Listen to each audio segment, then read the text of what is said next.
1절입니다.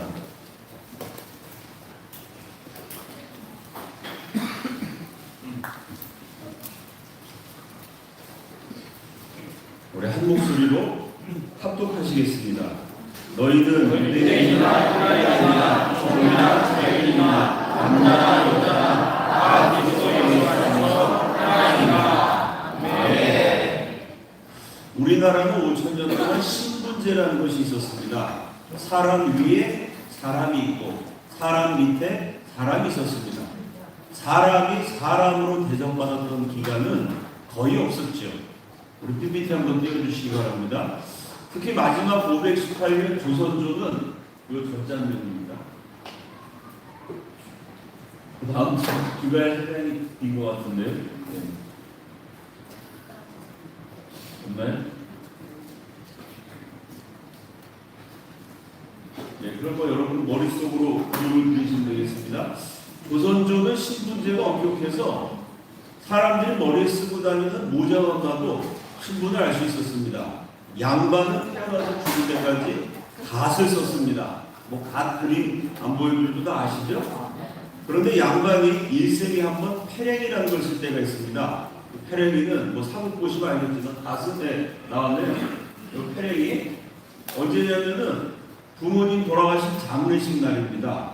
부모님이 돌아가시는 자식들은 참 만반이 교차하지만 특별히 후회와 죄송한 마음이 들죠. 살아계실 때 잘해드렸어야 했는데 내가 참 잘못했구나. 어느 자식들이나 비슷한 느낌을 갖게 됩니다. 그런 마음을 표현하는 게 패랭이었어요. 부모님 살아가시기 전에 제대로 효도하지 못한 죄인입니다. 이런 뜻으로 양반은 일생에 한 번 패랭이를 썼습니다. 조선의 신분제도에서 제일 높은 사람이 왕, 그 다음이 양반. 왕과 양반이 4대부 계층이었고요. 그 밑으로 쭉 내려가서 맨 밑바닥. 천민 중에서도 천민이 백정이라는 사람들이었습니다. 백정 그러면 소나 돼지를 잡는 도축업자들을 쉽게 연상합니다. 도살업자들이 대표적인 백정이었는데 그 도살업자 말고도 백정은 굉장히 많았습니다. 뱃사공, 사냥꾼, 약초 캐는 사람, 제인과 광대, 제인 광대는 요즘 말로 하면 가수, 탤런트, 영화배우 이런 사람들이 다 백정이었습니다. 그 백정을 포함한 천민 계층이요 조선 중기쯤 되면 전체 인구의 40%가 넘었습니다. 그러니까 10명 가운데 4명 이상은 아주 사람 대접 못 받는 아래 것들이었죠. 이 백정이라는 계층은 태어나서 죽을 때까지 패랭이를 써요. 그럼 생각해 봅시다. 양반은 부모님 돌아가신 날 하루 내가 죄인입니다. 그런 뜻으로 쓰는 패랭이를 백정은 태어나서 죽을 때까지 쓴다는 얘기는 태어나서 죽을 때까지 백정은 죄인이라는 얘기입니다. 죄인이라는 신분으로 차별당하는 운명이었죠. 가시냐 패랭이냐 이것 때문에 폭동이 났던 적이 있습니다. 1809년 조선왕조실록의 연도를 따지면 순조 임금 9년에 개성에 사는 백정이 장가를 가게 됐어요. 결혼식 날은 누구나 특별한 옷을 입죠. 남자들은 턱시도, 여자들은 드레스를 입습니다.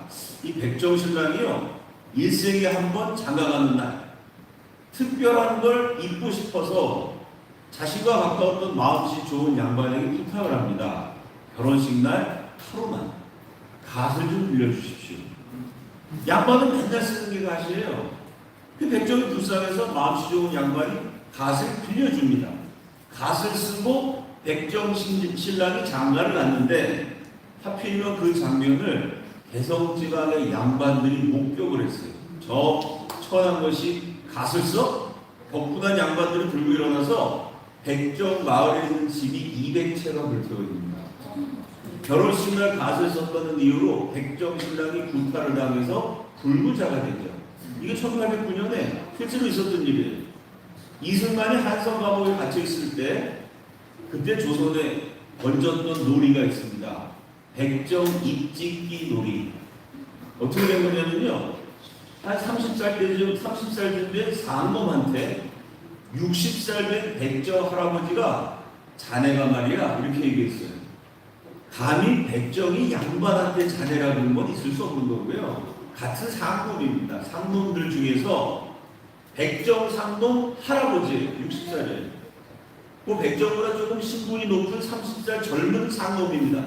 같은 상놈끼리니까 자네가 충분히 말할 수 있다고 생각할 수 있습니다. 근데 우리말 속담에 그런 말이 있죠. 찬물도 위아래가 있다. 이거 무서운 말입니다.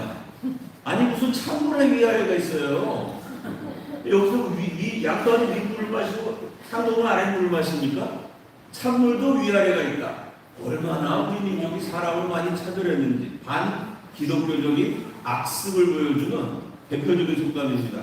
찬물도 위아래가 있는데 같은 상놈이라도 아니 아무리 나이가 60대 어른이라도 백정 주제에 내가 나한테 어리다고 자네가 이 상놈이 열받아가지고요. 그날 밤에 백정 할아버지 집을 습격해서 그 식구들 입을 몽땅 다 찢었어요. 이게 소문이 나니까 그 다음부터 야 그거 재밌겠다. 지나가다가 백정을 만나면 입을 찢어요. 7살 된 어린 백정 딸도 찍고 17살 된 어여쁜 처녀도 찍고 백정 입찍기 놀이가 돼서 수백 명의 백정들이 입이 찢어졌습니다. 왜? 상놈한테 자네가 한마디 했기 때문에. 신분제라는 것이 이렇게 무서운 것이었죠. 조선 6.25는 양반과 상놈 차별했습니다. 또한 무료의 차별이 있었죠. 그 다음 장면이요. 제이콥 로버트 무스 선교사님은 1900년 조선에 살다라는 책을 쓰신 제 고향 강원도 산골 마을을 돌아다니시면서 40개, 50개의 교회를 세우신 강원도 고구마의 아버지이신 분입니다. 그 도로도 없고 자동차도 없던 시절에요. 강원도의 그 험산 줄력을 자전거를 타고 다니면서 누볐던 그리고 가난한 조선 백성들을 정말 사랑했던 분입니다. 이분의 글을 읽어보면 이 미국 사람이 얼마나 조선 사람 한 사람을 사랑했는지가 느껴지는 감동적인 문헌인데 근데 이분이 그 속에 내가 사랑하는 조선 사람들이 정말 이상하다 라고 쓴 내용이 있어요. 딸을 낳으면 얼마나 이뻐요. 아니 딸들이 너무 이쁘게 애교 부리면 아빠들은 정신이 훅딱 빠져가지고 딸 바보라는 단어까지 있지 않습니까? 그 예쁜 딸이 낳는데 조선 사람들이 딸 이름을 이상하게 짓는다는 거예요. 영어로 뭐라고 썼냐면 sorrowful. sorrow가 슬픔이라는 뜻이죠. sorrowful 그러면 슬픔이 이런 뜻인데요. 슬픔이 아니고 sorrowful이라고 이름을 지어서 그 어린 것들이 자기 이름이 불릴 때마다 아 내가 부모한테 슬픔을 줬구나. 어렸을 때부터 그 고통 속에서 주눅 들어서 자란다는 거예요. 영어의 sorrowful, 한국어로 무슨 이름이었을까요? 그 당시에 제일 유명했던 많이 사용됐던 여자 이름인데 뭐 강의 들으신 분들 아시죠? 섭섭입니다. 섭섭이. 태어날 땐 뭐 하나 달고 태어나야 되는데 그냥 태어나서 섭섭하다는 거죠. 양반이 상놈을 차별하고 남자가 여자를 차별했습니다. 자, 이승만이 한성 감옥에서 기독교를 받아들이고 나서 이 차별을 없애야 된다. 그래야 우리나라가 건강한 나라가 된다. 기독교 평등 국가를 꿈꿨어요. 사실은 이 차별이 법적으로는 1894년에 폐지가 됩니다. 가보경장 혹은 가보개혁을 통해서 반상의 차별을 금지한다 라는 법안이 공포가 됐어요. 근데 문제는요, 아무리 좋은 법을 만들어도 그 법을 안 지키면 소용이 없습니다. 양반 상놈의 차별을 법적으로 금지했는데 우리나라 해방, 건국, 6.25 때까지 끈질기게 양반 상놈 차별은 남아 있었습니다. 그럼 왜 사람들이 그 좋은 법을 안 지켰을까요? 먹고 사는 문제가 있기 때문에 그렇습니다. 지금 직장이 많죠? 옛날에 전국의 90% 이상이 농사지었어요. 농사지으려면 땅이 있어야 됩니다. 땅 주인은 양반일까요? 상놈일까요? 상놈이 어떻게 땅을 갖겠습니까? 100% 양반이에요. 자, 그럼 상놈이 양반한테 가서 당당하게 얘기합니다. 여보시오, 어제까지 내가 나으리라고 불렀지만 우리 법에 반상의 차별을 철폐한다. 가보경장이 다니고 있으니 나한테 상놈이라고 함부로 대하지 마시오. 그리고 양반이 한 방에 보낼 수 있어요. 오케이. 그러면 너 오늘부터 내 땅에서 농사 짓지 마. 그럼 그 식구는 굶어 죽어야 돼. 땅이 없는데 어떻게 호봉에다 농사를 짓습니까? 먹고 사는 방법이 해결되지 않는 상태에서 백성들 먹고 살 방법도 없으면서 아무리 좋은 법을 정해봤자 소용이 없는 거예요. 그러니 먹고 살기 위해서는 양반한테 굽식 거려야 됩니다. 이때 양반들이 소장료를 받는 것이 시대마다 조금 차이가 있었지만 평균 50%예요. 그러면 우리 집에 상놈이 100명 있습니다. 100명이 1년 동안 뼈빠지게 농사지어서 번 돈의 절반을 나한테 바쳐야 돼요. 그럼 상놈 입장에서는 내가 아무리 열심히 일해도 여러분 열심히 일해서 여러분 연봉의 절반을 누군가한테 떼인다고 생각해보세요. 절반을 양반한테 바치고 나머지로 세금도 내고 생활도 하고 먹고 살기 어렵습니다. 지금처럼 옛날보다 부유한 시대도 힘든데 그 당시에 내가 고생한 거 절반 양반한테 뺏기면요 굶어 죽는 사람이 허다했습니다. 양반 입장에서는요 내가 손 하나 까딱 안 해도 내 밑에 하인이 100명이야. 100명이 1년 동안 일한 거의 절반 50명 연봉을 나 혼자 받으니까요 이건 제대로 잘 먹고 잘 살 수 있어요. 우리나라 조선시대 유명한 선비들 유명한 제가 이름을 참 거론하면 신뢰가 될 것 같아서 말씀 못 드리지만 그 대단한 선비 시인 정치가 다 자기 집안의 노비가 700명 800명 1000명 많은 사람 5000명 10,000명 손 하나 까딱 하지 않고요 부인 한 10명 20명 거느리고 고래들 같은 기와집에서 편안하게 살았던 분들입니다. 그러니 이승만이 젊었을 때부터 양반 상봉 제도를 없애야 나라가 제대로 되는데 그걸 없애려면 국민들 먹고 사는 문제를 해결해 줘야 됩니다. 경제가 해결되지 않고는 절대로 평등 국가가 될 수 없다. 젊었을 때도 그렇게 생각합니다. 그리고 정권을 잡을 때 자기 평생 친구였던 올리버에게 편지를 써요. 내가 단행하는 개혁이 세계를 깜짝 놀라게 만들 것이요. 그리고 유명한 토지개혁, 농지개혁입니다. 양반들이 갖고 있는 땅을요 강제로 뺐으면 그 공산당 수법입니다. 양반들에게 돈을 주고 땅을 사요. 그 다음에 그 땅을 상놈들에게 양반 상놈 할 것 없이 1인당 세정부 공평하게 땅을 나누어 줍니다. 그럼 상놈들은 돈이 없으니까 자기가 받은 땅을 가지고 열심히 농사를 지어서 1년에 30%씩 5년 150%만 내면 자기 땅이 되게 만들어요. 이건 대단히 획기적인 법안이죠. 옛날에는 할아버지, 아버지, 손자들까지 1년에 50%씩 500년. 사실은 그 이전부터 따지면 한 5,000년. 농민이 땅을 가진 역사가 없습니다. 우리나라에. 양반과 귀족이 땅을 가졌죠. 길게 보면 5,000년. 조선조만 보면 500년 동안 1년에 50%씩 바쳐야 되는데 이승만이 실시한 농지개혁은요 1년에 50%씩 3년만 바치면 돼요. 50% 바치는 게 어려우면 30%씩 5년만 바치면 돼요. 150%만 바치면 그 땅이 완전히 내 거가 되는 겁니다. 이건 획기적인 개혁이에요. 전국의 농민들이 열광했습니다. 동시에 지주들은 분노했겠죠. 그럼 생각해봅시다. 이승만 대통령의 1공화국 당시에 국회의원들은 양반 출신일까요? 상놈 출신일까요? 100% 양반 출신입니다. 왜? 양반만 글자를 배울 수가 있어요. 국회의원 하려면 선거 자금이 있어야 되는데 농업국가에서 땅이 없으면 돈을 만들 수가 없거든요.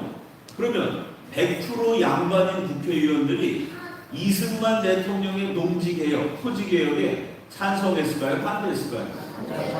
아니 내가 양반 집안에 태어나 그 어려운 신기시 시대에 일본 유학도 가고 미국 유학도 가고 유럽 유학도 가고 상놈이 우리 집에 500명 1000명이라 손 하나 까딱 해도 500명이라는 거 절반 내가 다 먹을 수 있는데요. 대통령이 나오고 그 땅을 헐값에 팔라는 거예요. 그걸 저 아래 것들한테 나눠준다는 거예요. 국회의원들이 결사적으로 반대합니다. 이승만 정부와 국회가 대립하게 되죠. 사사건건 법안 통과를 국회가 막으니까 이승만 대통령이 직접 국민에게 호소하기로 결심합니다. 국민들의 힘을 이용해서 국회를 압박해야 되겠다. 그래서 1948년 12월 4일날 토지개혁 문제라는 제목으로 대국민 라디오 연설을 합니다. 90% 이상의 농사짓는 나라에서 이 땅 주인이 누가 되느냐? 이거는 나뿐만 아니라 우리 가족 후손들까지 목숨이 걸린 중대한 사안이에요. 그때 텔레비가 없어서 한 마을에 라디오가 있는 집이 한 집이나 두 집. 가난한 한국에서 라디오가 있는 집에서 크게 틀어놓으면 동네 사람들이 다 모여들어서 방송을 듣는 거예요. 그 시청, 청취율 86%. 대한민국 역사상 최고의 청취율을 기록한 방송이 이승만의 연설입니다. 왜 토지개혁을 해야 되느냐? 이승만이 국민들을 설득하는데요. 놀라운 대목이 나옵니다. 그 다음 장면이. 왜 토지개혁해야 되느냐? 첫 번째 시작이 원래 하나님 얘기로 시작했어요. 이게 기독교 정신이에요. 네. 하나님이 세상을 창조하실 때, 하나님이 세상 창조하시고 사람을 만들 때, 이 당시 우리나라 기독교인 1%예요. 하나님이 세상을 만드셨다는 건 대부분 국민들이 모릅니다. 그들이 그냥 선포한 거예요. 이 세상을 하나님이 만드신 겁니다. 네. 우리 한 사람 하나님이 만드셨어요. 네. 하나님이 사람 만드실 때, 야, 너는 양반이니까 평생 띵까띵까 놀아. 너는 상놈이니까 죽도록 고생하고 착취당해. 하나님이 사람 만들 때 양반과 상놈을 구별하거나 부자와 빈민을 도장 찍어서 차별해서 만들어낸 게 아니라는 거예요. 하나님의 뜻은 양반, 상놈, 부자, 빈민 없이 모두가 행복하게 잘 사는 게 하나님 뜻이었는데, 사람들이 하나님 뜻을 왜곡해갖고 귀족을 만들고 양반을 만들고 특권층을 만든, 그건 사람의 뜻이지 하나님의 뜻이 아니라는 걸 이게 설명해요. 결론이 뭐냐면 부자는 대대로 부자로, 양반은 대대로 양반으로 지냈으니 이와 같이 불공평하고 부조리한 일은 다시 없을 것입니다. 이 세습 신분 제도는 절대로 하나님의 뜻이 아니다. 이게 왜 놀랍냐면요. 이게 지금 교회에서 설교하는 게 아니잖아요. 대통령이 99%가 예수 안 믿는 국민들을 향해서 그 국민들이 죽고 사는, 먹고 사는 문제가 걸려있는 가장 중요한 토지개혁 문제를 설득하면서요. 이걸 왜 해야 되느냐? 하나님 뜻이기 때문에. 왜? 이게 엄청난 배짱입니다. 도시 엄청난 노래 이렇게 얘기했더니 하나님을 모르는 백성들도 얘기를 들으면서 맞아. 내가 상놈으로 태어나고 싶어서 태어났나? 양반으로 태어날 때부터 머리고 뿔이 납니까? 나나 양반이나 상놈이나 똑같이 어린애가 태어났는데 왜 우리가 차별받아야 되지? 나 하나님 모르지만 대통령 할아버지가 얘기하는 거 들어봤더니 하나님이라는 분이 원래 사람을 그렇게 지으신 게 아니구나. 국민을 기독교로 계몽하는 그런 효과가 있죠. 그 다음 장면. 지금 우리가 주장하는 민주정책주의는 앞에 이제에서는 이게 하나님 뜻이기 때문에, 두 번째는 이게 민주주의이기 때문에. 민주주의라는 게 뭐냐? 민주주의 그러면 국민들이 똑같이 투표권을 갖는 거. 정치적인 개념으로만 민주주의를 생각해요. 이승만의 천재성은 뭐냐면요. 민주주의는 정치의 문제인 동시에 경제의 문제라는 거예요. 민주주의 한다 그러면서 정책을 잘못해서 국민들이 다 굶어 죽게 만들면, 굶어 죽는 민주주의가 무슨 민주주의입니까? 입에 풀칠도 못하는 민주주의가 무슨 민주주의예요? 민주주의 국가라고 해놓고 경제정책 계속 잘못하면 집값이 계속 올라가요. 그럼 집값이 너무 비싸면 자유를 누릴 수 있습니까? 돈이 있어야 집을 사죠. 국민들 먹고 사는 문제, 기본적인 의식주를 해결해 주지 못하는 민주주의, 그게 무슨 민주주의냐? 대한민국 우리나라가 왜 이렇게 발전했냐면요, 나라를 세울 때부터 이렇게 민주주의에 대한 다른 개념이 있었어요. 지금 우리가 주장하는 민주주의, 우리나라 5,000년 동안 왕이 다스리는 나라 하다가 민국이라는 걸 처음 만들었어요. 그날이 오늘 아닙니까? 8월 15일? 지금부터 1948년 74년 전에 이 민국을 만들면서 처음 민주주의를 백성들에게 가르친 거예요. 대통령이. 민주주의라는 건 뭐냐? 안상, 양반상놈, 귀천, 귀족, 천민 하는 등분, 요즘 말로 하면 참전이죠. 이 등분이 없고 모든 인민이, 조선시대 경국대전에 보면 일반 백성을 인민이라고 했습니다. 그 인민이라는 단어가 좋은 건데 지금 북조선에서 쓰는 발음이 인민이 아주 어감이 안 좋아졌죠. 원래 인민이에요. 우리가 인민이 평등 자유로 천연한 복리를 다 같이 누리게 하는 것입니다. 이 주장을 세우기 위해서 우리 모두가 평등하게 사는 정말 국민이 주인된 나라 만들려면 어떻게 되느냐? 근본적 병통을 먼저 교정하여야만, 근본적으로 태어날 때부터 부자는 계속 부자, 가난한 사람은 계속 가난한 자, 이 근본적인 차별이 있는 한 민주주의가 아닙니다. 모든 폐단이 차서로 바로잡을 것이므로 토지개혁법이 유일한 근본적 해결책이라는 것입니다. 첫째는 하나님의 뜻이다. 둘째는 이것이 진정한 민주주의다. 이루고 국민들에게 연설하니까 무슨 상놈 아래과 천민들이 맞다 이렇게 막 열렬하게 지지해요. 국민들이 막 들끓어다니까 양반과 지주가 모인 국회가요 아무리 버티려고 해도 버틸 수 없습니다. 할 수 없이 토지개혁 법안을 통과시켜요. 이 법이 통과돼서 그 법을 시행해야 되는데 시행하는데 공무원 숫자가 모자랍니다. 협의가 안 됐습니다.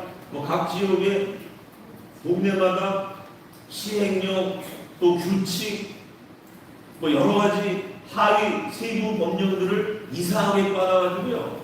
대통령이 밀어붙여서 법을 정했는데도 법이 실행되지 않게 1년 이상 국회에서 방해를 합니다. 그래서 이승만이 어떻게 했을까요? 독재를 했어요. 대통령은 행정부의 수반이니까 국민의 대표, 대의제 기구는 국회 아닙니까? 우리 국민들이 국회를 뽑잖아요. 우리 의사를 대변하라고. 대통령이 국회를 존중하는 게 민주주의인데 이승만 국회를 탄압하고 물러버리고 상놈들이 땅을 가질 수 있도록 강력한 개혁 드라이브를 걸어서 법안은 1년 수확량을 100%로 할 때 150%의 토지가 매매되는 게 법안이었는데 사실은 한 100% 정도. 그러니까 1년에 50% 내는 소장률을 2년만 내면 자기 땅이 되는. 이거 5천년 우리 역사에 없었던 어마어마한 대개혁을 단행해서요. 상놈들이 땅을 다 갖게 합니다. 그러니까 대통령이 국회를 무시했으니까 국회에 억압했으니까 이건 분명히 민주주의를 유린한 거죠. 그래서 옛날에 대통령 이승만이 국회를 탄압한 독재자다 욕을 많이 했어요. 요즘에는 평가가 상당히 많이 바뀌었습니다. 외국에서 다 바뀌었는데 대한민국은 워낙 좌경화되었고 좌경화된 한국에서도 이승만이 국회와 싸운 것을 독재라고만 볼 수 없다. 이런 주장이 나옵니다. 왜 그러냐면요.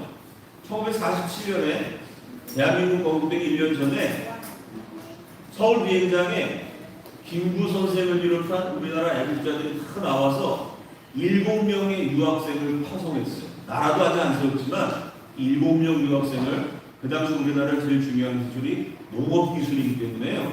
더 발달된 나라에 가서 우리 백성들 먹고 살 수 있도록 농업 기술을 배워와라. 지금 우리 대한민국 유학생들이 딴 나라 가서 농업 배우진 않죠. 그때는 농사짓는 게 중요했으니까 농업 기술 배우라고 선진국 보냈어요. 그 7명의 유학생들이 갔던 선진국은 어느 나라였어요? 어느 나라였어요, 여러분? 미국은 가서 배워봤자 써먹을 게 없어요. 미국은 다 트랙터가 농사짓기 때문에 한국은 그 당시 트랙터가 없잖아요. 미국은 너무 발달돼서 배울 게 없고 우리가 김구 선생을 위시한 애국자들이 이승만 박사 후주머니도 털어갖고 나라 세우고 1년 전에 미리 기술 배우라고 대한민국에서 제일 똑똑한 청년 7명을 뽑아서 유학 보낸 나라는 파키스탄이었습니다. 대한민국하고는 비교도 안 될 만큼 잘 사는 나라였어요. 지금 파키스탄하고 대한민국 비교가 되나요? 여러분 인터넷 검색해보세요. 파키스탄 그러면 맨날 테러 일어나고 폭탄 터져갖고 사람 죽고 아주 비참한 나라가 되었습니다. 그러면 그 파키스탄과 대한민국은 옛날에 파키스탄이 훨씬 발달했는데 왜 지금은 대한민국이 앞서게 되느냐? 파키스탄 국회를 존중했어요. 파키스탄도 대부분 농업국가였거든요. 그 나라 국회의원도 100% 지주예요. 조선으로하고 양반들입니다. 그 양반들이 모인 국회에서 무슨 법을 만들어냈냐면요. 땅을 가진 지주는 세금 면제. 땅이 없는 상놈은 세금 납부. 그러니까 지주는 땅을 가지고 세금도 안 내요. 상놈들은 뼈 빠지게 일해서 나라에 세금 바치고 반도 소장료를 내야 돼. 이걸 국회에서 법을 정하면 국민들이 지켜야 되잖아요. 그 법을 100년 이상 지켰습니다. 최근에 폐지가 됐어요. 그러니 대통령이 국회를 존중해서 국회가 만든 법대로 했더니 국민들이 다 굶어 죽고 마약이나 팔고 테러하는 그런 나라가 됐습니다. 또 한 나라가 있어요. 아시아에서 원래 일본 다음으로 잘 살았던 나라입니다. 그 나라가 워낙 잘 살아가지고요. 그 대한민국 보니까 너무 불쌍하거든. 야, 저 못 사는 한국을 위해서 우리가 체육관 하나 지어주자. 체육관 지으려고 기술자를 보냈는데 그 나라 기술자가 와서 봤더니 이놈 나라가 어떻게 대한민국이 얼마나 허접한지 벽돌 한 장 제대로 못 만들어. 건축 기자재가 제대로 된 게 없어요. 할 수 없이 자기네 나라에서 건축 재료까지 다 날라가지고 서울에다가 체육관 지어주고, 그게 장충 체육관이에요. 어느 나라인지 아세요? 그 나라가 필리핀입니다. 박정희 대통령이 대통령 나오면서 우리가 경제 개발하면 필리핀보다 잘 산다 이랬다가 욕을 바가지로 먹었어요. 박정희 대통령 때까지만 해도 1960년대 후반까지만 해도요, 필리핀 1인당 국민소득이 대한민국의 3배가 넘었어요. 근데 지금 필리핀? 한국하고 비교가 안 되거든요. 더 가난한 정도가 아니라 불쌍해요. 거기는 왜 그러냐? 파키스탄하고 똑같아요. 땅을 가진 지주들이 국회의원이 돼서 법을 만들어도 지주들을 위한 법을 만듭니다. 그래서 필리핀과 파키스탄 같은 나라를 뭐라 그러냐? 국회 주권이라고 불러요. 의회 주권. 주권이 국민한테 있는 게 아니에요. 국회의원들이 국민을 위한 법을 만드는 것이 아니라 자기들을 위한 법을 만들어요. 양반을 위한 법을 만들고 지주를 위한 법을 만들어요. 그럼 그 법을 국민들한테 지키라 그러면 국민들은 점점 가난해집니다. 그 옛날에는 국회가 민주주의 기관이니까 국회를 존중하는 게 민주주의다. 그러다가 요즘 학자들이 강원 갔더니 아니 어느 나라는 국회의원들이 만드는 게 국민들을 위한 법이 아니라 지들 먹고 살기 위한 법을 만들거든요. 그렇다면 국민 주권과 국회 주권이 대립될 때가 있다. 그럼 국민 주권을 지키기 위해서 국회 주권을 억압하면 그건 민주주의의 독재예요. 그게 민주주의일 수도 있는 것입니다. 그래서 옛날에는 이승만 독재자로 욕만 했는데 그렇게 양반 중심의 국회를 압박해서 전 국민에게 땅을 나눠줬으니 그건 민주주의 원칙에 맞다. 국회 주권에 맞서서 국민 주권을 수호했다라고 평가하는 논문들이 최근에는 쏟아져 나오기 시작했습니다. 또 하나, 저 과거하는 중국이 왜 공사가 됐냐면요, 간단해. 거기도 농민들이 땅이 없으니까 맨날 그냥 고생만 하거든요. 공산당이 밤에 딱 지주의 집을 습격해요. 그 지주를 머리다 총 딱 쏘고 죽입니다. 동네 상노들, 소장농들 다 모아요. 그리고 토지 누설을 나눠줬어요. 야, 공산당이 정권 잡으면 농민들에게 땅을 주는구나. 그 농민들이 우르르 공산당 지지하는 바람에 중국이 공산을 했습니다. 한국도 김일성이가 6.25 전쟁 일으키고 내려가고 중국이랑 똑같이 했어요. 농민들 다 모아놓고 땅을 나눠주겠습니다. 토지개혁을 했는데 농민들 반응이 이승만 대통령이 벌써 줬는데 쟤는 왜 뒷공을 치지? 대한민국이 공산화되지 않은 결정적 이유가 뭐냐? 토지개혁 선동이 어느 나라나 농민들을 설득할 때는 그거만큼 좋은 게 없거든요.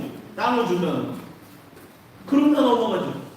대한민국 그 선동이 안 먹혔습니다. 왜? 6.25 전쟁 일어나기 전에 이승만이 강제로 국회를 압박하고 물리력을 동원해갖고 양반들의 땅을 전 국민에게 골고루 나눠줬기 때문에. 그 다음 장면은요. 제가 말씀드린 얘기가 연구 결과로 나왔는데요. 2006년 월드뱅크에서 1901년부터 2000년까지 20세기 100년 동안에 여러 나라의 경제 상황을 비교한 거예요. 어떤 나라는 경제가 눈부시게 발전합니다. 어떤 나라는 경제가 발전합니다. 대한민국은 한강의 기적인데 파키스탄, 필리핀은 대한민국보다 월등하게 잘 살았던 나라가 지금 비참해졌어요.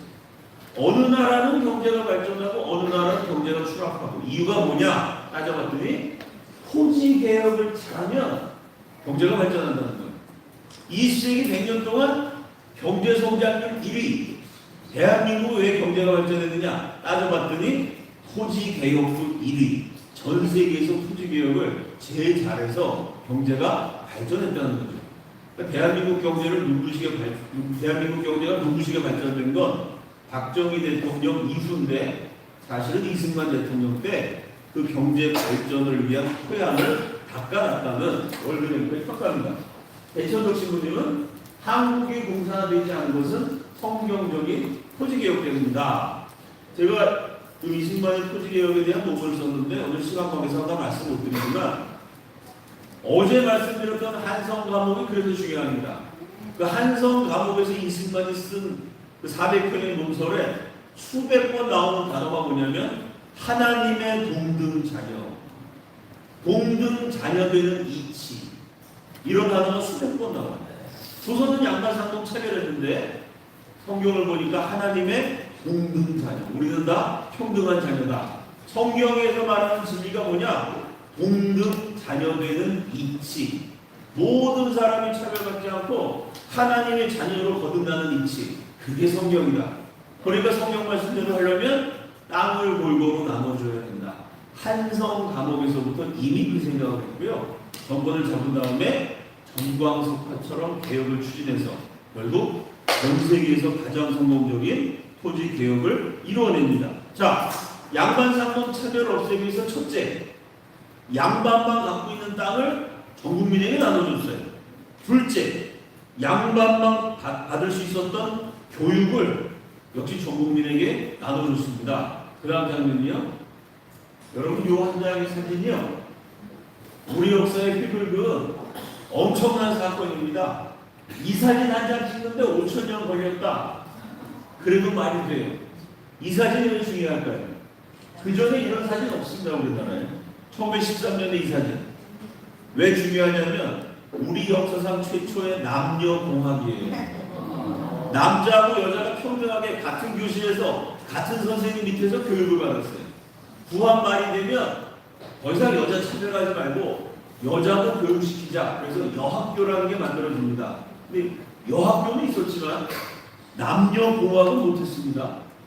그 당시 교회당도요, 기역자 교회당이에요. 기역자 교회당. 알고 계시죠? 기역자면은 꺾어지는 부분에 강대상이 있어갖고 이쪽은 남자고 이쪽은 여자예요. 남자 여자가 예배도 같이 앉아서 못 드렸습니다. 근데 이승만이 1923년 하와이에서 독립운동하면서 남녀공학 학교를 세워가지고 똑같이 세워놓고 사진을 찍었어요. 이 학교의 교장 겸 성경 선생 겸 역사 선생 겸 국어 선생이었던 이승만입니다. 그런데 이 사진에 특이한 점이 있어요. 원래 남자만 교육시키다가 남학교가 99, 여학교가 1, 여학교가 한 1% 조금 생겨나다가 처음 남녀공학이 만들어지면 원래 남자만 교육시키다가 여자를 끼워주니까 남학생이 많은데 여자가 좀 끼어있겠죠. 근데 최초의 남녀공학 학교가 여자가 학교적으로 많아요. 여학교에 남자를 떠줬어. 이게 왜 이렇게 됐냐면요. 평안도 지역에서 산모가 10살 대학교학교 아기를 낳아요. 누구나 아들 낳길 바라는데 딸이 나거든요. 그 엄마들이 야, 내가 저 쓸데없는 딸 낳느라고 10달을 고생했나? 슬퍼하고 울어요. 참 요즘 생각해보면 말도 안 되는 얘기죠. 요즘은 뭐 남녀 평등인가요? 나는 좀 평등했으면 좋겠는데. 근데 기도제도인데 남녀 평등. 요즘 세상이 바뀌었습니다. 이때만 해도 그랬어요. 딸 낳았다고 산모가 서울에서 울면은 옆에 있는 사람들이 위로하는 말이 뭐냐면 한 해 흉년 떼었다고 치시오. 이렇게 얘기했어요. 흉년이 들면 먹으면서 사람들 막 굶어 죽어요. 딸 가진 집안은 한 해, 1년 흉년 굶지 않고 버틸 수 있습니다. 왜? 그 딸을 술집에 팔면 돼. 방앗간에 모여도 팔면 돼. 그러니까 딸이란 건 뭐냐? 한 해 흉년 때 가족들 먹고 살 수 있게 파는 비상금이에요. 그러니까 딸 나면 한 해 흉년 떼었다고 치시오.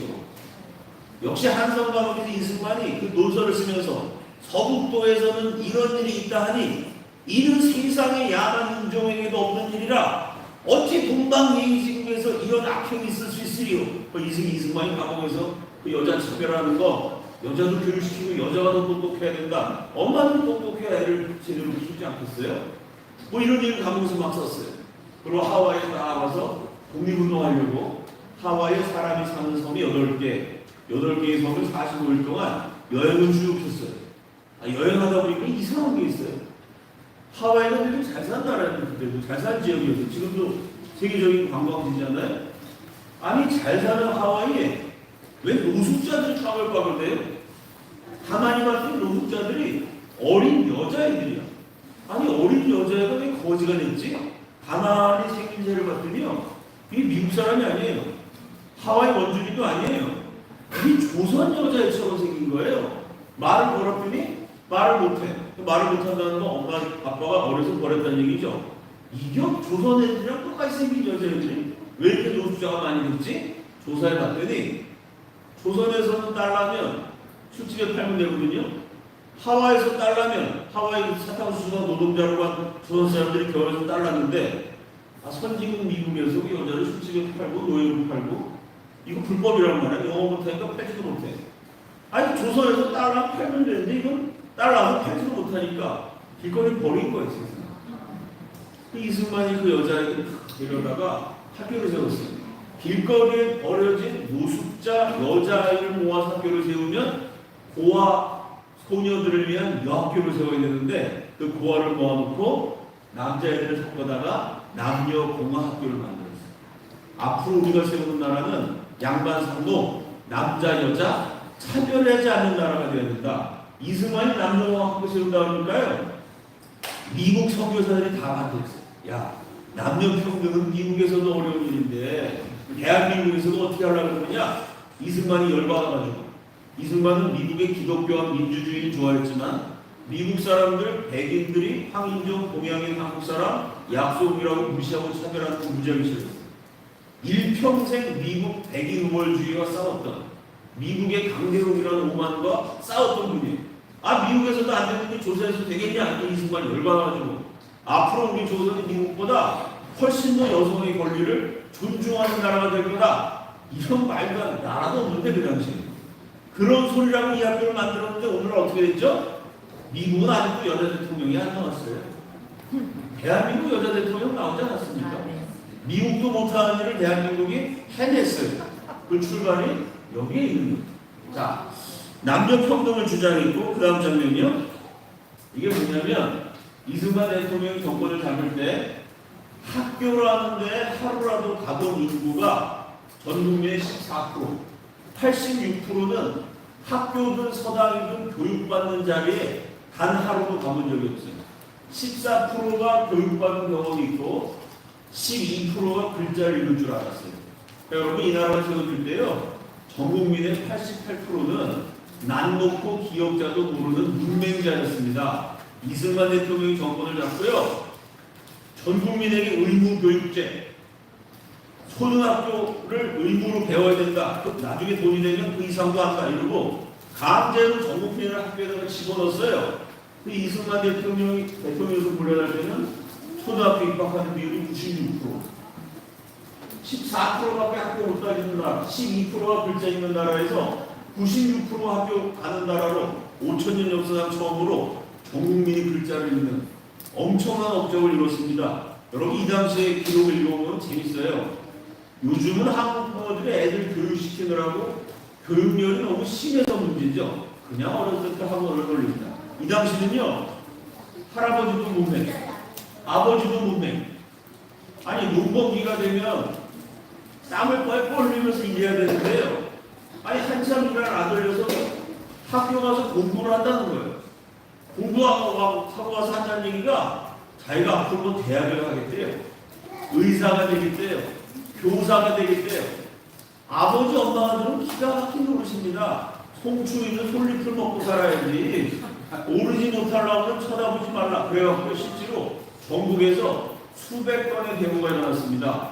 어떤 데모일까요? 초등학교 앞에 농민들이 와서 데모하는 거예요. 농민의 자식한테 무슨 글자냐? 송추위가 솔잎을 먹고 살아야지. 아버지가 지금 땀을 내려는데 아들은 학교 가서 공부를 해? 이런 불효자식 있나? 정부는 빨리 우리 아들을 퇴학시켜라. 그때는 국민들이 글자를 배워야 되는데 왜 배워야 되는지 몰랐어요. 그럼 그거 어떻게 했을까요? 복제를 했죠. 그때 이승만 대통령이 민주주의에서 그래. 그럼 아들을 학교에 보내고 싶은 사람 보내고 보내기 싫은 사람 보내지 말아라. 이랬으면요. 지금도 대한민국 문맹자가 절반 됐을 겁니다. 이승만이 경찰을 투입해갖고 농민들을 해산시켰어요. 농민을 탄압한 거죠. 실제로 좌파들이 이런 거 갖고 이승만이 농민을 탄압했다. 주장 많이 합니다. 아니 글자를 배우지 않겠다는 국민한테 글자를 가르치게 하려면 어떻게 해야 돼요? 강제로 할 수밖에 없는 겁니다. 물론 뭐 너무 강제로 심하게 한 건 잘못이겠지만 뭐 글자 가르치려고 심하게 하진 않았지만 어쨌든 이승만의 주장은 뭐였냐면요. 당신의 아들 딸이기 전에 대한민국 국민이다. 이게 혁명적인 사건이에요. 왜냐하면 그전에는요. 우리 아들 딸을 학교에 보내느냐 안 보내느냐는 아버지가 결정하는 겁니다. 아버지가 가 그러면 가는 거고요. 가지마 그러면 못 가는 거예요. 이승만 어떻게 보면 그 권리를 뺏습니다. 아무리 아버지라도 그 아들을, 그 딸을 학교에 보내지 않을 권리는 없다. 학교에 가서 배워야 되는 것은 국민의 특권이다. 그건 대한민국 정부가 지켜줘야 된다. 이러고 경찰력을 투입해가지고 농민 대모를 다 해산시키고 전국민에게 강제로 글자를 가르친 결과 96%가 초등학교 입학하게 됐고요. 지금 우리나라 문맹률이 세계에서 가장 적은 나라. 지식 강도 코리아의 기초를 놓았습니다. 그럼 이렇게 강제로 국민들의 글자 가르치는 거, 이걸 독재로 봐야 되느냐? 거기에 대해서도 역시 논란의 여지가 있는 대목입니다. 그 다음 장면이요. 자, 국민들은 열심히 글자를 배우게 했어요. 기본적인 초등학교 교육을 받게 했습니다. 이 국민들을 이끌어가는 지도자들은 교육을 더 많이 받아야 되겠죠. 이게 뭐냐면요.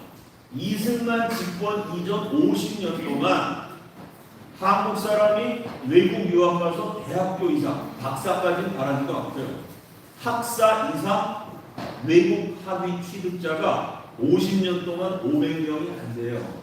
그러니까 1년에 10명 정도가 외국 가서 대학, 공부 열심히 하면 대학원, 아주 드물게 한 10년에 한 명, 박사, 50년 동안 학사 이상 학위 취득자가 해외 학위 취득자 500명 미만이었던 나라를 이끌 만한 인재가 부족했던 나라입니다. 우리나라가 처음 48년 대한민국이 건국됐을 때요. 대한민국 남한 인구가 2천만 정도라고 추산하면 2천만 가운데 중학교 이상 졸업한 사람이 2,600명이었어요. 2천만 가운데 2,600명이니까 0.0000% 되겠죠? 2천만 명 가운데 중학교 이상 졸업한 사람이 2,600만도 2,600명. 그 정도로 인재가 없었던 나라입니다. 이승만 대통령 11년 동안 세계 최강 대국 미국에만 유학과 연수로 무려 2만 명을 보냈습니다. 50년 동안 500명 미만이었는데 10년 동안 2만 명을 보내서요. 세계 최첨단 국가 미국에서 정치, 경제, 사회, 문화, 교육 모든 면에 발달된 문구를 배워가지고 오게 만듭니다. 이승만이 가진 2만 명의 인재가요. 나중에 한강의 기적을 이루는데 엄청나게 중요한 역할을 합니다. 대표적인 사람 이승만이 미국에 연수본에서 배우게 만든 분, 뭐 수많은 2만 명의 인재가 있지만 여러분 다 아시는 그 다음 장면이요. 그 유명한 박정희. 박정희 군인이 원래 박정희 씨가 죽을 기회가 여러 번 있었는데 그때마다 이승만 대통령이 특사를 내려서 박정희라는 인재를 살려줍니다. 첫 번째는 원래 박정희가 남도당 활동을 했어요. 그래서 공산주의는 원래 박정희는 공산주의가 아니었는데 형이 보수 공산주의자고 형이 대구 폭동 가담했다가 처형당합니다. 자기 형이 죽으니까 그 형이 아버지처럼 키워주는 형이었어요. 그래서 자기 형 박상희에 대한 상처 때문에 공산주의 활동을 하다가 공산주의 틀렸구나 그러고 나오라 그러다가 잡혔어요. 그래서 사형 선고 받았는데 이승만 대통령이 특사로 그런 뛰어난 인재를 죽이는 건 아깝다. 특사로 살려주죠. 그 다음에 또 강원도에서 사단장 할 때 폭설이 내려서 그 군부대에 막사가 무너지면서 병사들 5명이 죽는 사건이 일어납니다. 그럼 군대에서 사고 나면 장군이 옷을 벗어야 되잖아요. 그 박정희가 군대에서 쫓겨나게 됐는데 이승만 대통령이 그때도 특사로 눈이 너무 많이 내려가고 건물이 무너졌는데 그것 때문에 저런 유능한 인재를 쫓아내면은 나라가 발전이 어렵다. 그때도 이승만이 특사로 박정희를 살려줍니다. 그리고 박정희를 미국에 연수를 보내죠. 박정희 대통령이 남긴 글을 보면은 미국 가고 박정희가 보고 배운 게 많은데 그 대표적인 게 한국에는 산에 나무가 없었어요. 그래서 김동인 선생이 쓰신 붉은 산이라는 소설이 있습니다. 왜냐하면 한국 와 있는 선교사 외국인들이 한국 그러면 떠오르는 게 뻘건 산이에요. 산에 나무가 있어요. 파란데 나무가 없으니까 산이 흙이야. 빨개요. 비만 내리고 흙이 다 무너져 내려가고 산사태가 나고 홍수가 나요. 한국을 특징하는 게 나무 없는 민둥산, 붉은 산이었습니다. 박정희가 미국 갔더니 숲이 너무 우창해. 야, 나는 미국에서 저 미국의 숲을 전부 다 들어다가 한국에 옮겼으면 좋겠다. 나라가 잘 되려면 나무를 많이 심어야 된다. 박정희가 밀것을 뼈저리게 느낍니다. 그리고 정권을 잡자마자요, 이분도 독재를 하셨죠? 얼마나 강력하게 나무를 심었냐면 정권 잡고 2년 만에 산림법이라는 걸 만들어서 2년 만에 전국에 심을 수 있는 묘목을 5억 그루를 만들었어요. 박정희 정권 18년 동안 박정희가 전국에 심은 나무가 몇 그루냐? 이게 아직 파악이 안 되는데요. 이게 억 단위입니다. 50억 그루, 100억 그루, 150억 그루. 어마어마하게 나무를 많이 심었습니다. 오늘날 대한민국이 세계 4대 조류국가. 전 세계 숲이 가장 울창한 나라 네 나라 뽑으면 그 중에 하나예요. 우리나라 산림청에서 만든 책 보면은 한국의 숲을 세계는 기적이라고 부른다. 이런 제목의 책이 있어요. 박정희 대통령이 업적이 수도 없이 가는데 그 가운데 하나, 나무를 전 세계에서 가장 많이 심은 지도자. 뭐 수십억, 수백억 그루로 나무를 심어버리니까 지금 가는 데마다 막 숲이 울창하잖아요. 이게 여러분 북한하고 비교해보면 차이가 납니다. 제가 탈북자 구출하는 일을 오래 하고 있는데요. 제가 구출한 탈북자 자매 하나가 먹을 게 떨어져서 나무 껍질을 벗겨서 그 나무 껍질을 빠요. 그 나무 껍질을 그냥 먹으면 게 소화가 안 되잖아요. 나무 껍질을 빠가지고 잘게 만든 다음에 거기다 밀가루 같은 걸 섞어서 나무 껍질 떡을 만들어서 먹어요. 그럼 여러분, 나무 껍질을 계속 먹으면 쉽게 여기서 톱밥을 먹는 거예요. 톱밥이 소화가 안 돼서 대장 끝에 항문에 모이죠. 그럼 톱밥을 5년, 10년 먹으면 톱밥이 쌓여서 널빤지가 돼갖고요, 항문을 막아요. 그럼 변이 안 나옵니다. 그럼 어떻게 하냐? 애 엉덩이를 이렇게 들게 만들고요, 이 항문을 젓가락으로 쑤셔요. 북한은 병원이 제대로 없으니까 쑤셔갖고 부러져서 변이 나와야 살지, 배변을 못 보고 노폐물을 쌓아서 사람이 죽습니다. 그럼 여러분 생각해보세요. 못 먹어서 몸이 안 좋은데 이 항문 근육이 약하잖아요. 치질이나 이런 것 때문에 고생들 많이 하시죠. 항문 근육은 손상되면 이게 구분이 어렵거든요. 동성애, 남자는 동성애 한 사람들, 뭐 홍석현은 기업인이죠. 홍석천이가 뭐 화장실에 뭐 하루에 10번 간다, 뭐 몇 번 가 얘기한 게 뭐냐면, 이게 항문 성교를 많이 하면 이게 약해져 갖고 변이 수시로 나오게 돼서 이 동성애 오래 하는 사람들이 기저귀 차고 다니고 뭐 이런 문제가 있습니다. 그래서 이거 항문이 약한데 그거를 젓가락으로 쑤시면 못 먹은 애들이 항문이 찢어지게 되죠. 거기 균이 들어가기 쉬운 환경이 되잖아요. 그 항문이 찢어질 때 변이 들어온 게 왔다 갔다 하면은 그 찢어진 항문이 감염이 돼가지고요, 항문이 썩어요. 그래서 남한에 가는 탈북자 가운데도 25살 한 예쁜 처녀인데 어렸을 때 나무껍질 먹다가 항문이 막혀갖고 젓가락을 쑤신 바람에 손상이 돼가지고 그 예쁜 처녀가 기저귀 차고 하루 10번, 20번 화장실 가는 뭐 이런 자매들도 지금 여러 명 봤습니다. 제가 구출해준 자매 어머니가요, 나무 껍질을 벗겨서 떡을 만들어 먹고 살아야 되는데 북한에 나무가 없어요. 다 그냥 조선시대처럼 뻘건 산이죠. 집에서 1시간을 걸어가야 나무가 나와요. 그래서 추운 겨울에 나무 껍질 벗기로 1시간을 걸어가고 벗긴 다음에 1시간을 와야 돼요. 함경도 평안도 영하 30도, 35도입니다. 그 추위에 나무 껍질 벗기로 갔다가 엄마가 못 돌아오셨어요. 그 남동생하고 살다가 그 남동생이 항문이 막혔어요.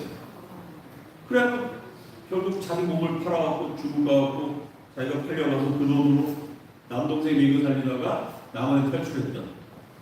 뭐 그런 장면도 제가 직접 도와준 적이 있습니다.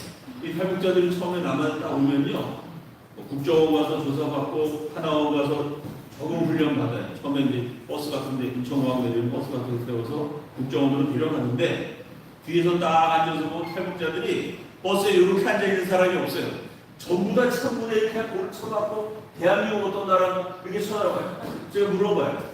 한국 와서 제일 인상적인 게 뭐였습니까? 저는 어떻게 생각했냐면, 야, 서울에 빌딩이 많네요. 야, 자동차가 많네요. 이런 소리 할 줄 알았는데 의외로 탈북도 분들이 뭐라 하냐면, 야, 저기는 저 잎사귀만 먹어도 그걸 잊지 않겠다. 지나가는 나무를 보면서 어렸을 때도 나무 껍질 벗기느라고 맨날 추운데 걸어다녔어요. 야, 여기는 나무 껍질이 아니라 잎사귀 먹을 수 있겠구나. 야, 목사님 제가 그 나무만 봐도 배가 불러가지고 눈물이 났어요. 이 한국 중앙 기도가 왔더니 나무가 근사해요. 여기 수련회 딱 차를 몰고 오면서 나무를 보시면서 야, 내 수련회 기간 동안 저 나무 잎사귀만 먹어도 내가 배고프겠구나. 여기 오면서 나무 보고 먹을 생각하실 분 있으세요? 우리는 그건 먹을 거라고 생각 안 해요.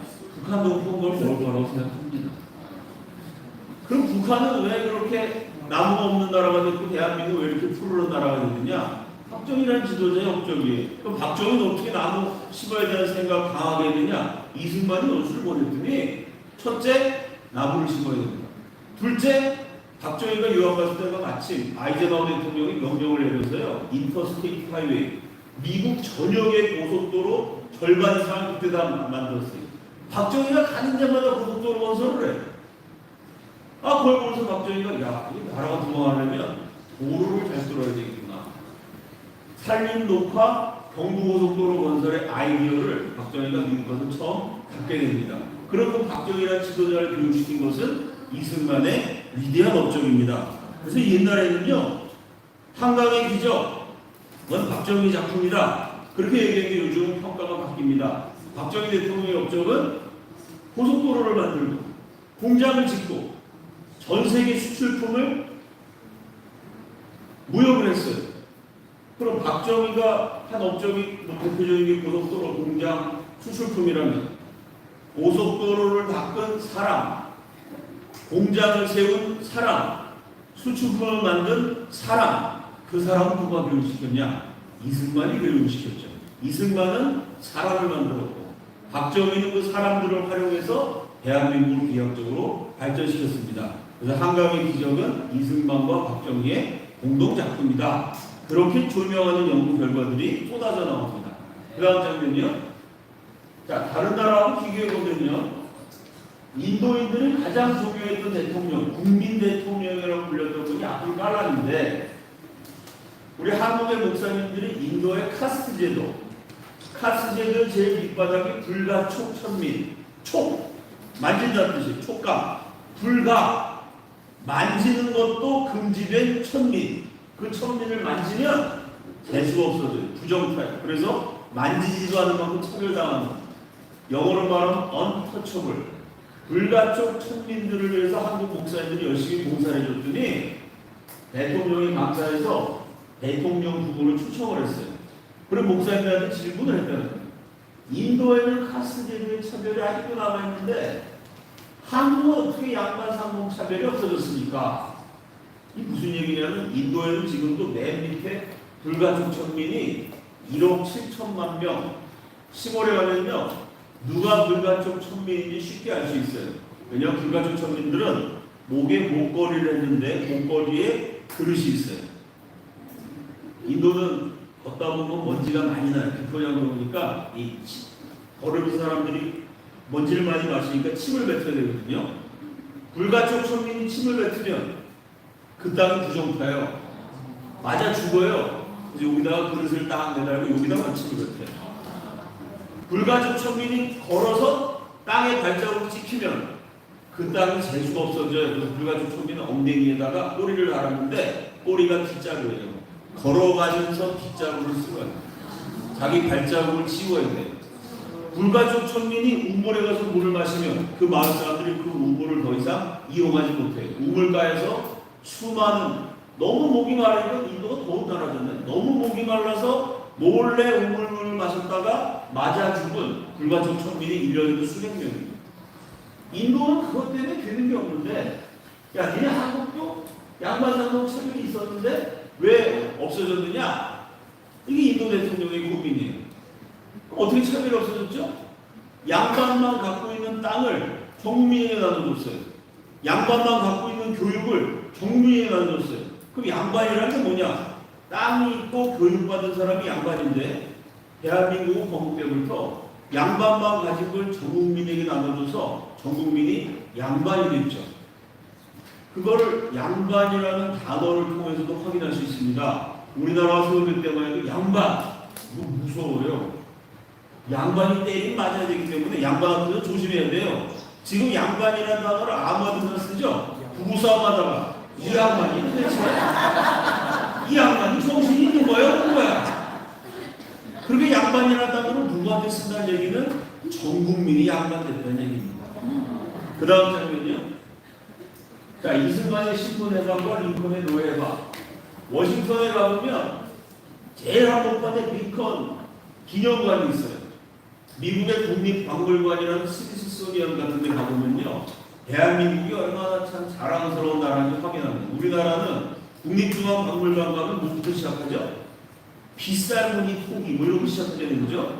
시베리아에서 사람들이 사는 혁대 빠클, 시베리아에서 나온 다 녹슨 빠클이 국립기념관 가보면 국보예요. 왜 그게 국보냐면요, 그 빠클이 우리 한국강에서 나오는데 또 어디서 나오느냐, 이 혁대 빠클이요 시베리아에서 나와요. 그럼 무슨 얘기냐? 우리 조상이 시베리아에서부터 말 타고 한반도로 내려왔다. 또 우리는 역사 그러면 비싼 무늬 토기, 녹슨 칼, 뭐 이런 거로 시작하잖아요. 우리 역사가 길기 때문에. 미국은 스미소니언 박물관 갔더니 한쪽은 에디슨, 한쪽은 링컨. 그런 끝이야. 걔는 무슨 석기 시대도 없고 청동기 시대도 없고 역사가 짧으니까 야, 대한민국 역사가 자랑스럽구나 알 수 있는데, 어쨌든 그 미국 스미소니언 박물관의 한 층이 링컨 기념관이에요. 거기 뭐라고 되어 있냐면 On Extraordinary Life, 어느 비범한 생애. 링컨을 쫙 전시해놨어요. 그 다음 워싱턴에 링컨 그 기념관 가보면 큰 링컨 대통령 동상이 있어요. 거기 딱 의자에 앉아있습니다. 그 위에 뭐라고 써있느냐? 흑인 노예의 해방자라고는 스미소니언 박물관 링컨 기념관 어디에도 안 써있습니다. 뭐라고 써있냐면 Defender of United States, Defender of Union, 미국의 연방을 수호한 지도자. 미국이 링컨 대통령이 아니었으면 남한과 북한, 대한민국처럼 분단될 뻔했는데 전쟁을 해서라도 남북 분단을 막아. 그래서 유니온, 유나이티드 스테이츠, 미 합중국을 지켜냈다. 그거를 미국 사람들이 높게 평가하죠. 노예 해방에 대해서 높게 평가 안 합니다. 왜? 링컨의 노예 해방이 사실은 말로만 한 해방이었지 너무나 불안전했다는 걸 미국 사람들이 다 알아요. 비교해보면 투표권 1863년 링컨이 선언합니다. 모든 흑인 노예들은 해방이다. 그 해방이니까 당연히 투표권을 줬겠죠? 아닙니다. 노예가 해방되고 100년이 지난 1963년에 미국 흑인 가운데 투표권을 가진 사람이 7%예요. 100년 동안 93%가 넘는 사람이 투표를 못했습니다. 이게 무슨 해방이에요? 두 번째, 교육. 흑인들을 교육시켰냐? 무슨 교육시킵니까? 흑인들을 위한 교육? 제대로 시키지 않았어요? 경제력. 미국 남부의 흑인들이 노예로 일하다가 노예가 해방된다면 북부에 와서 공장 노동자가 돼요. 수입을 비교해봤더니 노예였을 때 돈을 더 많이 벌었어요. 그러니까 노예가 해방된 다음에 흑인들이 더 가난해졌습니다. 그래서 지금도 미국에서 뭐가 일어나요? 흑인 폭동. 지금도 계속 일어나죠? 노예가 해방되고 지금 거의 200년 가까이 됐는데 지금도 맨날 폭동이에요. 미국 대도시 거주하는 흑인 남자의 절반이 감옥 가 있습니다. 마약하고 강도짓하고. 흑인 범죄율이 왜 이렇게 높으냐? 물론 흑인들 잘못도 있지만, 아니 먹고 살 방법도 없고 교육도 없고 투표도 못해. 그러니까 강도짓을 하는 겁니다. 이게 링컨의 노예 해방이에요. 이렇게 노예를 해방시키지만 투표권도 없고 교육도 없고 경제력도 없는데 그래도 어쨌든 흑인을 사람이라고 선언했기 때문에 전 세계 모든 어린이들이 노예 해방을 링컨 위인전을 읽어요. 이승만 여기 비교해요. 투표권. 우리나라 1948년 건국할 때부터 남자, 여자, 양반, 상동 100% 투표권 줬습니다. 교육. 96% 강제로 학교 집어넣어서 배우게 만들었어요. 경제력. 땅을 골고루 나눠줬습니다. 이걸 링컨과 비교해봐도 비교가 안 되는 엄청난 인간 해방의 선구자인 것을 알 수 없습니다. 이승만의 신분 해방, 토지 개혁에 대해서 강연을 했는데 끝난 다음에 저한테 신사분이 오시더니 저한테 악수를 딱 하더니 오늘은 역사적인 날이고 역사적인 순간이기 때문에 역사적인 사진을 찍읍시다. 그래갖고 나는 내가 들어간 사진이 왜 역사적인지도 모르면서 일단 찍었어요. 목사님하고 저하고 사진 찍으면 이게 역사적인 사진이라는 거예요. 사진을 찍고 나서. 도대체 왜 역사적입니까? 여쭤봤더니 그분이 조선시대의 왕실 종신회 뉴욕시회 부회장님이셨어요. 왕실 종신과 이승만을 강연하는 목사, 이승만의 정책 가운데서도 토지개혁을 강연하는 목사가 악수하고 사진 찍은 게 역사적인 사건이래요. 왜 그랬을까요? 여러분, 일본이 나라를 합방한 다음에도요, 조선의 왕족들은 대대로 잘 먹고 잘 살았습니다. 왜 그러냐면요, 일본 사람들이 가만히 봤더니 고종 황제가 돌아가실 때 3.1운동이 일어나, 순종 황제가 돌아가실 때 60만세 운동이 일어나, 왕실을 제대로 대우 못해서 임금님이 돌아가시면 막 복살거리 퍼지면 전국에서 대우하고 난리가 나거든요. 야, 이 조선 백성들 말 잘 듣게 만들려면 이 왕실을 우대해야 된다. 그래서 조선의 왕실을 이왕가라고 해갖고요, 일제시대 때도 일본의 특급 귀족 대우를 해줬어요. 그래서 그 당시 왕실이었던 분들이 부인이 제가 직접 만난 분, 한 분은 5분, 한 분은 9분, 뭐 10명 넘는 사람도 있어요. 왕실은 워낙 땅을 많이 가진 대지주였기 때문에 일제시대 내내 엄청나게 잘 먹고 잘 살았습니다. 그러다가 이제 왕국이 아니라 민국이 됐어요. 왕이 아니라 대통령을 뽑는데 누가 대통령 되나 가만히 봤더니 역시 양녕대군의 17대선 왕실 후손인 이승만이 대통령이 된 거예요. 그러면 그렇지. 민국을 하든 민주주의를 하든 우리 조선은 역시 태조 이성계의 후손이 다스리는 나라야. 왕실 종필들이 기뻐했어요. 근데 이승만이 토지개혁을 합니다. 양반의 땅을 뺏어서 상놈한테 나눠준대요. 근데 왕실에 있는 분들이 다 어떻게 생각했느냐? 그렇지, 양반 땅을 뺏어서 상놈한테 줘? 뺏은 게 아니라 양반 땅을 사서 상놈 나눠줘? 찬성! 왜? 아, 우리 왕실은 양반보다 위에 있는 거거든요. 이승만 대통령이 왕실 소유의 땅을 다 개혁해버렸어요. 그 왕실에서 농사 짓게 만들었어요. 그 여러분, 손 하나 까딱 안 하고 부인이 5명, 9명 잘 먹고 잘 사는 분들한테 너희들도 똑같은 대한민국 국민이니까 농사 지어서 먹고 살아. 농사 지을 수 있겠어요? 많은 왕실 어른들이요, 그 변화된 상황에 적응 못해갖고 정신병 걸려서 정신병에서 돌아가시기도 하고 쫄딱 망하기도 하고 비참해진 거예요. 그러니까 조선 왕실에서 이승만 그러면 이거 역정동이에요.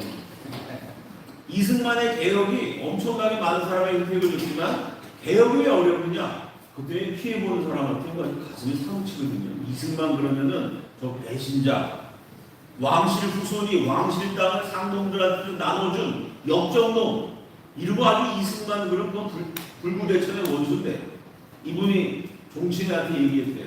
지금 내일 저 뉴욕에 있는 큰 교회에서 이승만의 토지개혁 강연회 하는데 우리가 가자. 난리가 났대. 너 호적에서 판다부터 시작하면 난리가 났대.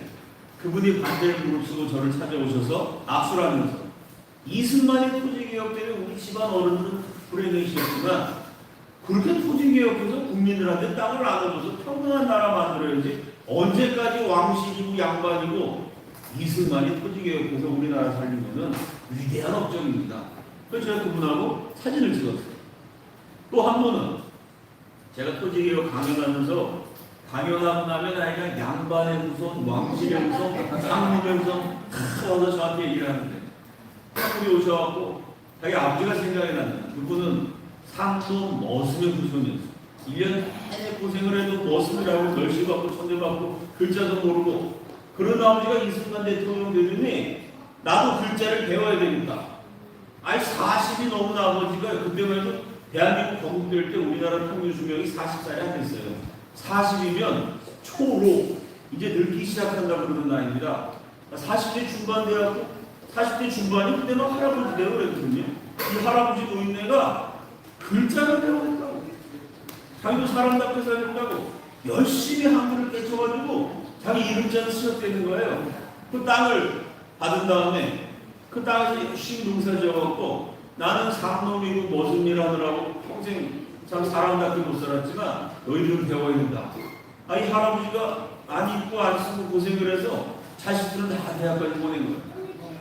90이 넘어서 돌아가셨는데 마지막에 딱 돌아가고 숨이 깔깔깔 넘어갔는데 말씀도 못하는데 아들, 딸들이 지금 울고불고 난리가 났어요. 그 아들, 딸들한테 나를 일으키라고 막 신용을 하는 거예요. 아버지 지금 금방 돌아가실 판인데 어떻게 일으킵니까? 제발 날 일으켜달라고 사정을 하더래요. 일으켰더니 밖에 나가지 있는 거예요. 딸들이 울고불고 아버지 길 빠져서 죽으면 어떡하려고 그래요? 막 난리를 치는데 그래도 걷겠다는 거예요. 거의 자식들이 알아서 불다시피 해가지고요. 어딜 갔을까요? 내가 죽기 전에 내 땅을 한번 배우고 싶다. 그 농지개혁으로 받은 땅, 평생 머슴을 일하던 분이 그 땅을 받으니까 거기서 열심히 일해갖고 자식들은 대학까지 다 공부를 시킵니다. 그 땅을 자식들의 부축을 받아갖고 죽어간 아버지가 자식들이 울고불고 하는데 겨우 한 바퀴를 돌았다는 거예요.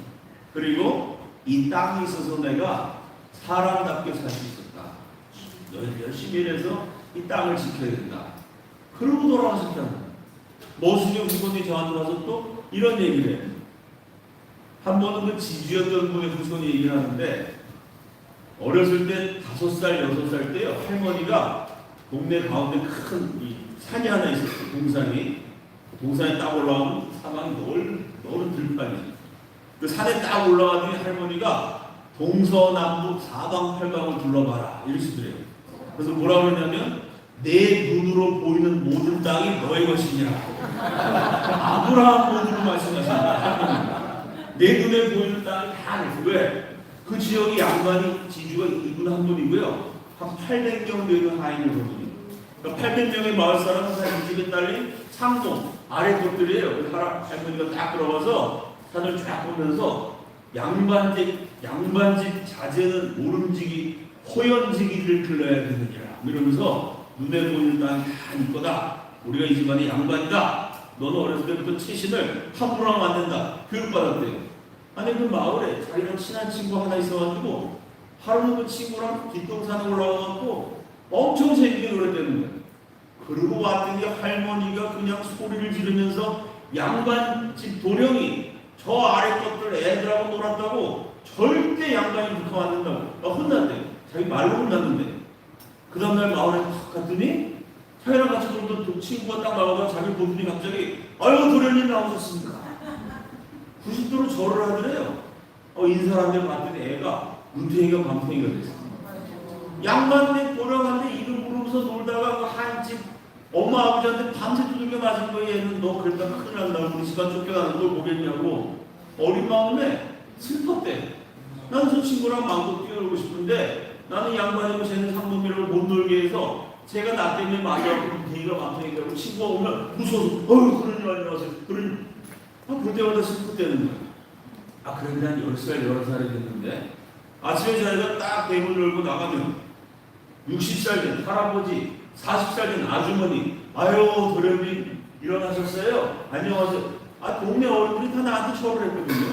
5살 때부터 유일한 양반이니까 그래서 딱 나갔는데 옆집 아저씨가 나를 딱 보더니 일어났냐? 그럼 땅에 침을 탁 뱉더래요.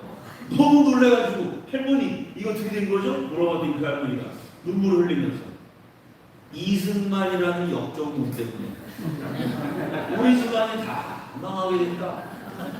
그리고 혼자 양반이고 800명이 상놈이었는데 그 땅을 상놈들한테 나눠줬으니 이 양반집이 어디서 살 수 있겠어요?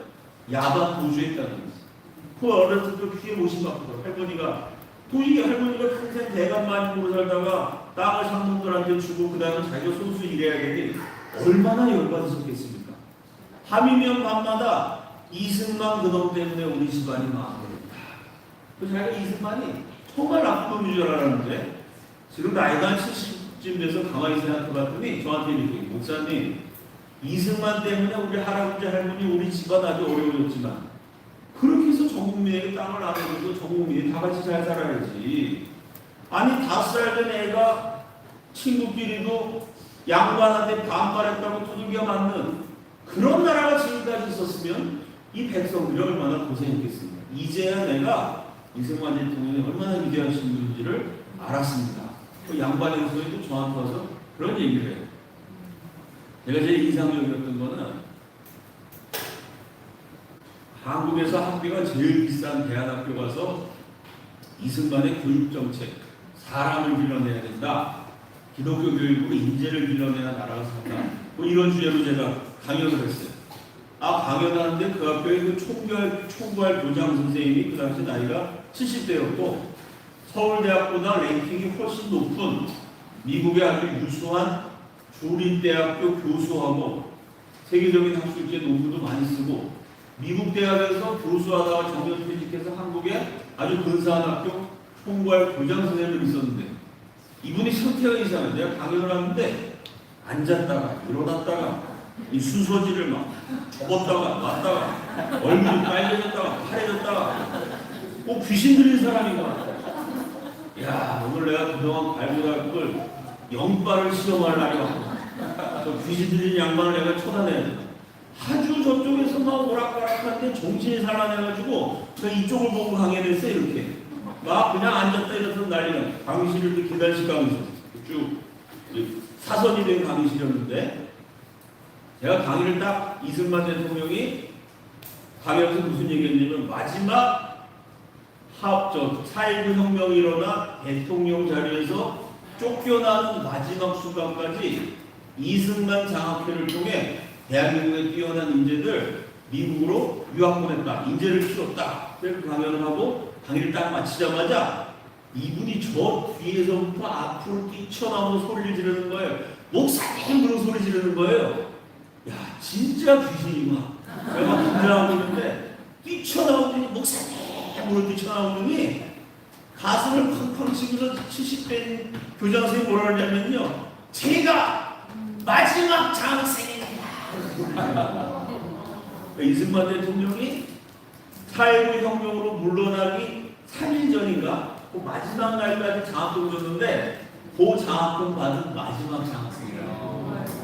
내가 평생 이승만 대통령 존경했는데 하도 독재자라고 욕을 많이 하니까 말을 못하다가 제가 와서 강연을 했더니 옛날 일이 떠올라서 막 가만히 앉아있을 수가 없어서 앉았다 이러면서 얼굴이 빨개졌다 파래졌다가 눈물이 났다가 웃음이 났다가 난리가 난 거예요.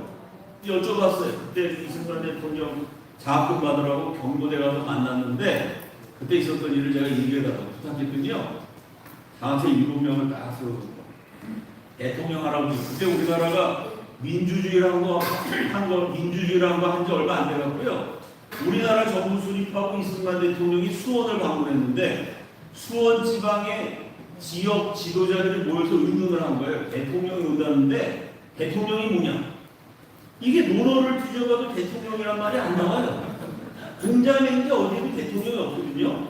대통령한테 유교는 예의를 갖춰야 되는데 어떻게 예의를 갖춰야 되느냐? 옛날의 왕을 오늘날은 대통령이라고 한다. 국왕이 방문한 것에 맞춰서 예의를 다 갖췄어요. 격식을 짜갖고 임금이 방문하고 마을 백성들이 나와서 어떻게 절을 해야 되거든요. 수원에서 실제로 정웅이 나와서 절을 했다. 그러니까 민주주의라는 게 뭔지 잘 몰랐던 무렵입니다. 그때만 해도. 그러면 대통령 만나러 간다 그러면 젊은 사람들이 이거 임금님 만나는 거예요. 긴장하고 딱 왔더니 이승만 대통령 7명을 딱 서서 할아버지 대통령이요. 85세 된 노인분이 딱 서서 첫 번째 학생한테 물어보더래요. 뭘 물어봤을 거야? 미국 유학 가는데 뭘 물어봤을 거야? 너 예수 믿어? 이렇게 물어보더래요. 예수 안 믿습니다. 그랬더니 이 할아버지가 소리를 지르되 이놈아! 아무리 공부를 잘해도 예수 모르면 소용이 없는 거야. 예수를 믿어야 사람이 되지. 이렇게 얘기하더래. 너 미국 가면은 중간고사, 기말고사 아무리 바빠도 주일 성수는 꼭 해야 돼. 너 나하고 약속할 수 있어? 아니 대통령 할아버지는 거기서 아니요 누가 그러겠습니까? 예, 약속하겠습니다. 그 다음 사람한테 너 예수 믿어? 아니요. 이놈아! 예수를 믿어야 사람이 되는 거야. 너 기말고사, 중간고사, 영어로 시험 치면 아무리 힘들고 어렵지만 그래도 주일 성수는 꼭 해야 돼. 나랑 약속할 수 있어? 약속하겠습니다. 세 번째, 너 예수 믿어. 이놈아! 요거 7번 하셨다는 거예요. 그 7명은 다 주일 성수하고 약속을 했어요. 그 7명이 경무대 나와서 서로 물어봤대. 야, 근데 주일 성수가 뭐냐? 한국 교회랑 가니까 주일 성수가 뭔지 몰랐다는 거예요.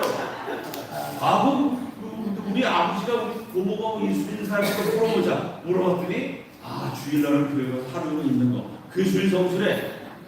그래갖고 이승만 대통령도 자꾸 받고 그때 비행기업소 배 타고 미국에 도착한다는 뉴스를 봤더니 4.19 일병하는 이승만이 하니까 그 마지막 장학생이 된 거예요. 그 대통령이랑 약속이 있어갖고요. 주일 성수라서 주일날은 무조건 교회를 갔는데 그때만 해도 한인들 교포가 많지 않아. 한인 교회가 없으니까 미국 사람 교회를 갔대요. 그 영어로 설교하는데 뭔 소리인지도 모르고 미국 음식 주는데 뭐 맛없지만 그냥 먹었다는 거예요. 그러나 3년을 교회 다니고 나서 예수를 믿어야 되는 거구나. 그런데 안 돼요. 기독교가 뭔지는 모르고 교회 가고 3년 다니고 나니까 교회는 그냥 나는 그냥 할아버지랑 약속해갖고 주일 성수니까 그냥 주일날 하루 종일 교회 가서 앉아있다 오면 되는 줄 알았는데 이거 예수를 믿어야 되는 거구나. 3년 지나고 자기가 복음을 알게 돼갖고 그때 예수님을 영접했다. 저한테 뭐라고 얘기냐, 목사님 내가 27살 때 이승만 대통령하고 약속해서 50년 동안 단 한 번도 주의를 어긴 적이 없습니다.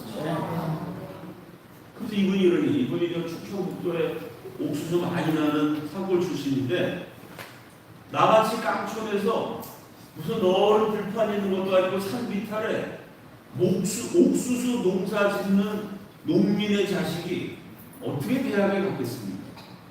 이승만 대통령이 표지개혁하는 바람에 우리 아버지가 땅을 받아서 거기 열심히 옥수수 농사 지어갖고 나를 서울에 대학 보냈습니다.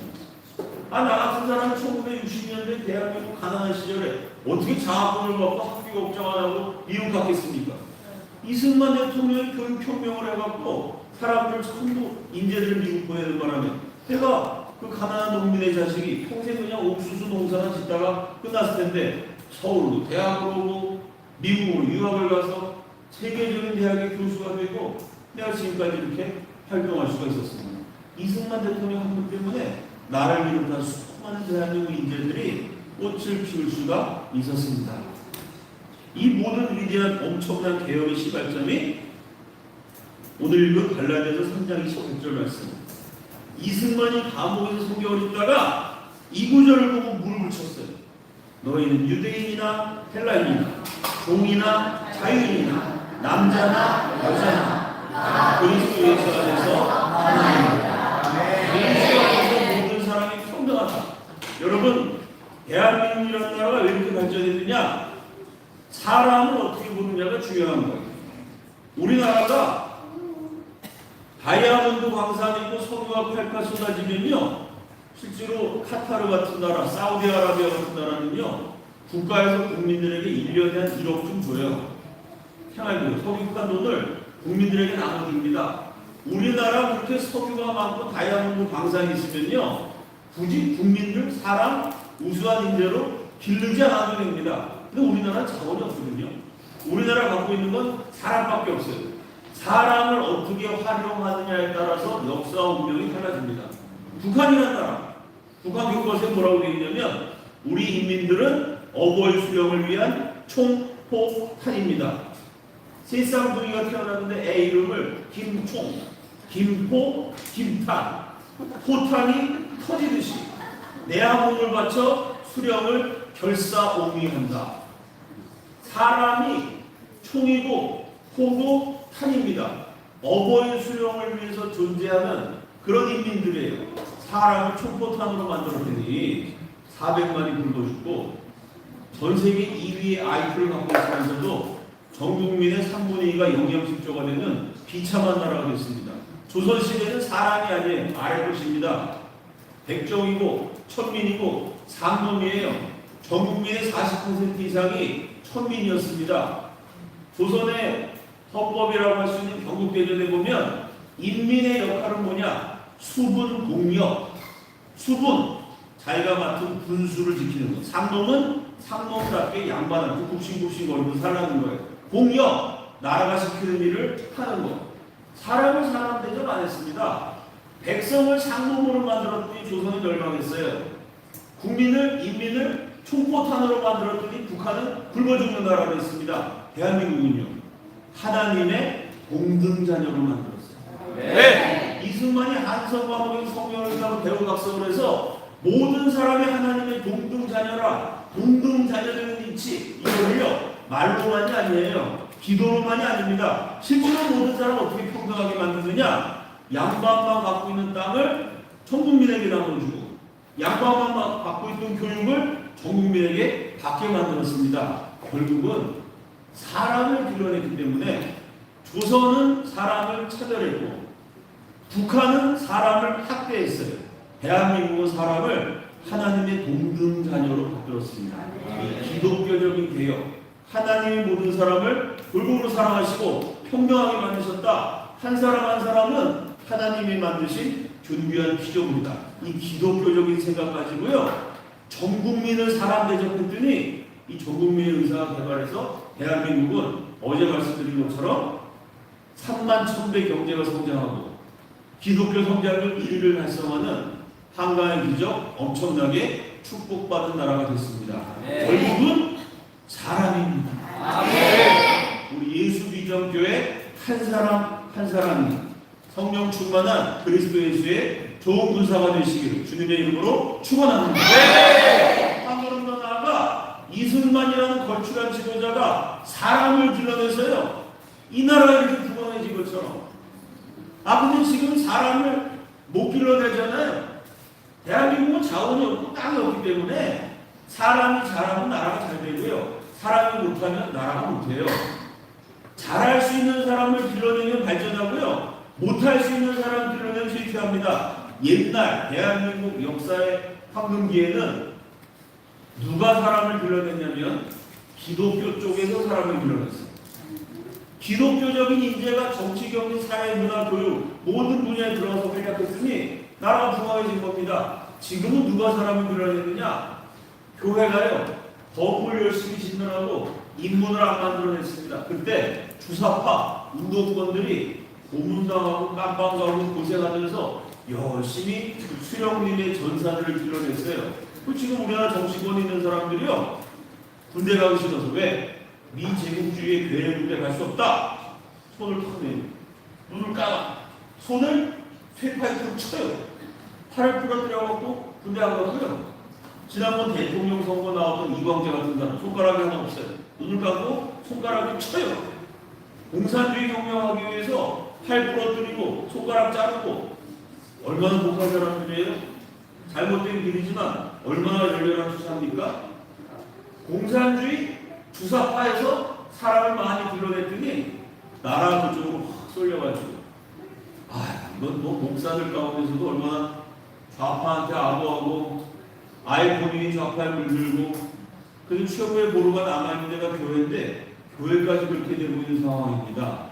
기독교에서 사람을 많이 하나님의 동등자녀로 길러낼 때 이 나라가 발전했는데, 사람들은 어버이 수령이 총포탄으로 만들어서 어버이 수령을 위해서 펄서 쓰고 다니는데 결사오니 펄서 몸에 갖고 다니는 사람들이 청와대에도 들어가고 국회도 들어가고 우리나라 장악하니까 나라가 엉망이 되는 겁니다. 이 국민 한 사람 한 사람을 제대로 된 이승만 대통령이 젊은 시절에 썼던 하나님의 동등자녀로 기독교 정신으로 기독교 신앙으로 나라 사랑의 의자로 사람을 길러내야 되는데 지금 공교육이 그게 안 되거든요. 북한은 오히려 북한에서는 저 문재인은 삶은 소대가리다 욕을 했잖아요. 거기는 뭐라고 얘기해요? 훌륭한 지도자이십니다. 제가 한 얘기는 실제로 그렇게 얘기했잖아요. 북한에서 삶은 소대가리라고 욕을 하는데 남한 대통령 훌륭하십니다. 이러고 찬양을 합니다.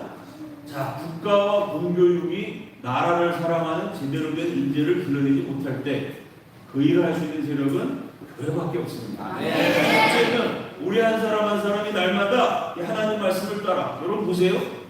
이 성경 한 구절이 청년 이승만의 가슴에 박혔더니요 5천만 명이 땅을 갖게 되고 5천만 명의 글자를 읽게 됐습니다. 이 성경이 사람 속에 들어가면 엄청난 역사가 일어나는 거예요. 왜? 우리 한 사람이 그런 성경적인 크리스찬 리더가 되어야 하고, 두 번째는 예수비전교회 모든 자녀들, 다음 세대들이 그동안 우리 한국교회가 놓쳤어요. 사람을 못 길러냈어요. 여러분의 교회가 사람 길러내는 교회가 되어서 만백성을 평안하게 만들고 나라를 발전시키고 무엇보다 하나님 말씀을 따라 세상과 싸워 개혁할 수 있는 크리스찬 인재를 길러내는 예수 비전교회 되기를 우리 주님의 이름으로 축원합니다. 함께 기도하겠습니다.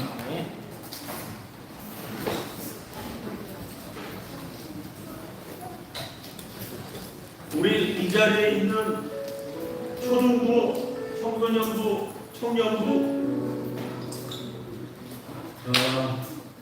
어디까지로 할까요? 대학생 이하 학생들하고 다 잘해주라고. 학생들 다 잘해주라고. 대학생 이하 다 잘해주라고. 자, 이 자리에 참여하지 못했지만 교회의 초중부, 청소년부, 대학 청년부 다음 세대를 위해서 기도하는 시간을 갖고 싶습니다. 우리 예수비전교회 모든 자녀들, 학생들이 하나님을 사랑하고 나라를 사랑하는 크리스찬 인재가 되고 한국교회의 새로운 회복과 대한민국의 부흥을 위해서 쓰임받는 크리스찬 리더들이 되고, 이 자리에 오지 못했지만 여러분, 우리 부모님들은 이 시간에 여기 일어선 학생들을 위해서, 우리 교회 교육부서를 위해서, 여러분의 자녀들을 위해서 기도하시기 바랍니다. 사람을 길러낼 희망이 있습니다. 예수 잘 믿는 사람이 나라를 살립니다. 예수 잘 믿는 다음 세대가 한국교회를 회복합니다. 그리고 예수 비전교회 모든 자녀들 하나님이 쓰실 만한 인재가 되게 하여 주옵소서. 행복하여 주옵소서. 주여 주시고 다 함께 통성을 기도합니다.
유전자 검사를 하면은 남한과 북한이 거의 일치합니다.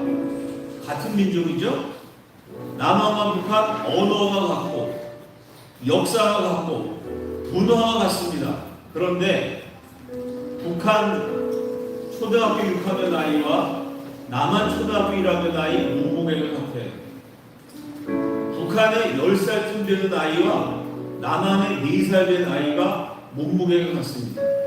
북한의 20살 청년과 남한의 20살 청년이 나란히 있으면 15cm. 한 뼘 남한 아이들이 키가 커요.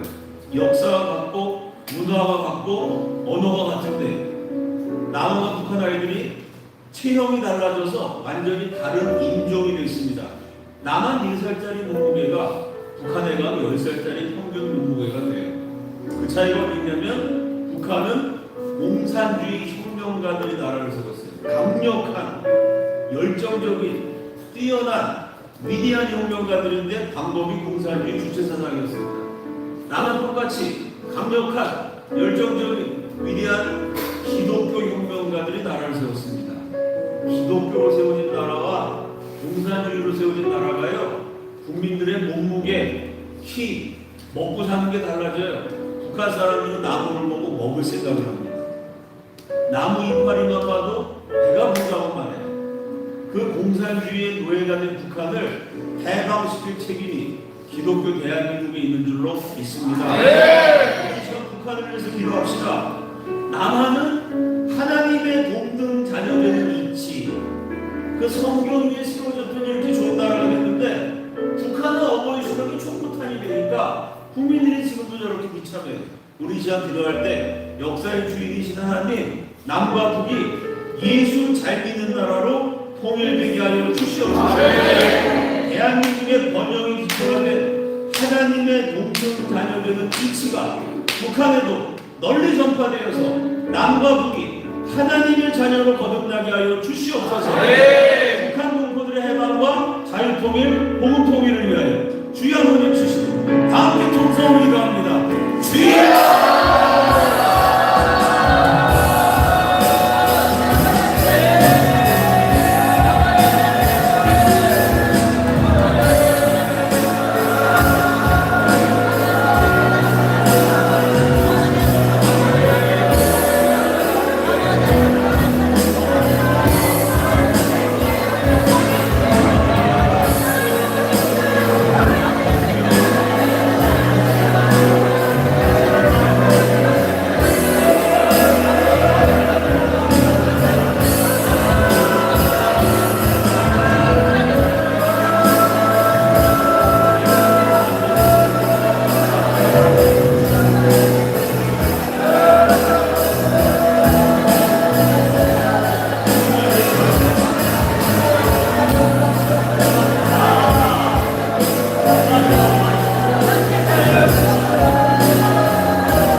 응답하실 줄로 믿습니다.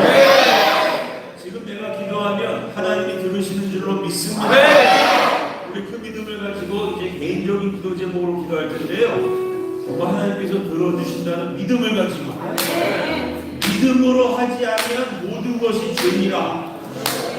성경에 이런 말씀이 있습니다. 여러분 무슨 일을 하든지 믿음으로 해야 됩니다. 하나님께 나아가는 자는 반드시 그가 계신 것과 자기를 찾는 이에게 상 주시는 힘을 믿어야 할지니라. 내가 오늘 하나님을 찾는 것만으로도 상을 주세요.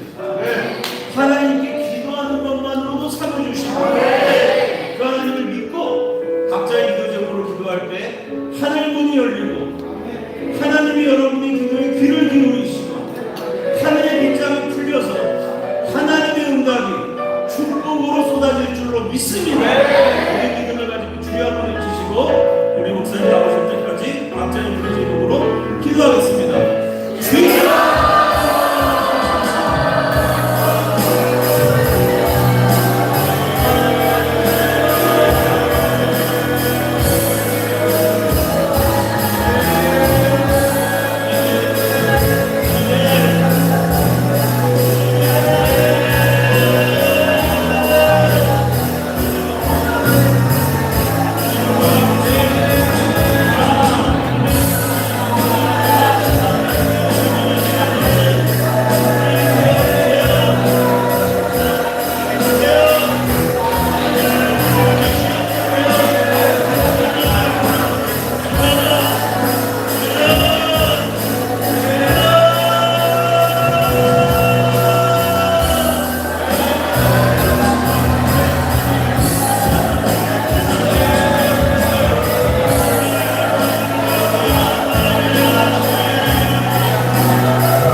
하나님께 영광의 박수를 드립니다. 할렐루야.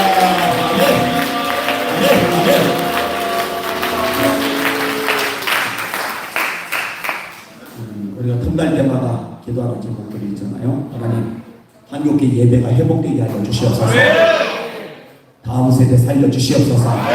대한민국 살려 주시옵소서. 북한의 김정은 정권 예수 이름 앞에 무너질지어다. 자유통일, 복음통일 주시옵소서.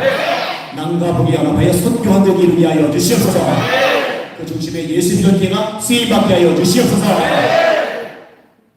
처음에 이런 기도를 계속 시키는데 항의가 들어오는 거. 가정 문제 기도해야 되는데, 직장 문제, 사업 문제 기도해야 되는데, 나도 손을 터들어 죽었는데 맨날 이런 기도만 시킨다고. 이제는 이게 아주 일상화가 됐어요. 근데 잘 들으세요. 주님의 말씀이 맞는데 따라합시다. 너희는 먼저 그의 나라와 그의 일을 구하라. 재현이 목소리시죠? 다시 이어서 그리하면 이 모든 것을 너희에게 더하시리라. 이거 있는 그대로 믿으시는 분들만 아멘. 하나님 살아계시거든요. 흔들리지 마시고 승리하시길 바랍니다. 원래 이제 목사님 보고 끝나고서 기도 인도 더 하라고 얘기했는데 또 오후에는 또 행사 일정도 계속 있으니까 제가 미리 나왔습니다. 저녁에도 기대가 되시죠? 오늘 충분한 시간 될 줄 믿습니다. 나와서 진행 계속 마무리해 주세요.